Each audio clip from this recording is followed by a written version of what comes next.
When it comes to self-defense, I am an FFL. Yes, I do also teach mixed martial arts. I actually just got back not but 4 hours ago from Peru, teaching some self-defense classes there for some wonderful missionaries. And if you're wondering like, wow, why do they need self-defense? Get out of your bubble and get to the rest of the world. It's pretty dangerous in some areas, and so I'm going to actually show you guys a bit of a demonstration on something that is considered one of those less lethal type forms of self-defense. And so if you're not one of those people who doesn't quite feel comfortable carrying a firearm, and some people are not, I do recommend a substantial amount of training, both legal training as well as physical training for deploying a firearm. But some people don't want to keep something like that in their glove box, nor should you. If you do have a firearm, keep it on you. Remember, your car is not your holster. However, if you want something, oh, this is gonna be fun. This is solid. This is, wow. Okay, all right. So we're gonna open this up like so, like this, and pull this out.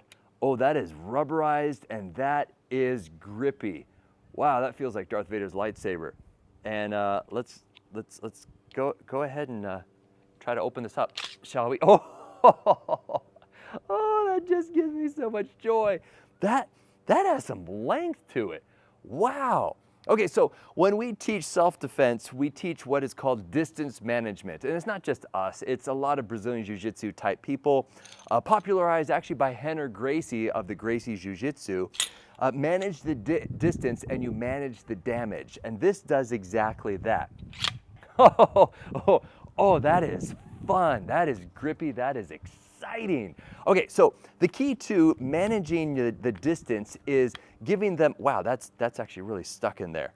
Giving your opponent an incentive to stay back. And so things like firearms or pepper spray or even tasers deployed from quite a distance gives your attacker, or suspect as police call them, an incentive to stay back. However, there are other forms of self-defense which I do not recommend. If you were to look up my video on the top 5 tasers that I purchased off of Amazon and I tested them on myself, I do not recommend those because those require you to get really close to your opponent. And you don't want to do that. You want to keep your distance from your opponent.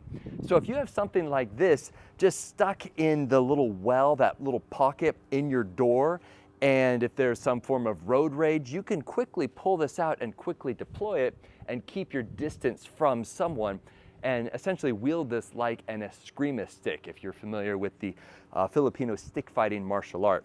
Found that as I took this apart to show you guys all the different pieces that this came in, if in fact you want to maintenance it, there's a little spring back here in the butt, meaning that it's essentially gripping onto it. And so it requires you to flick this forward in order to get it out. And if you don't flick it hard enough, it won't come out.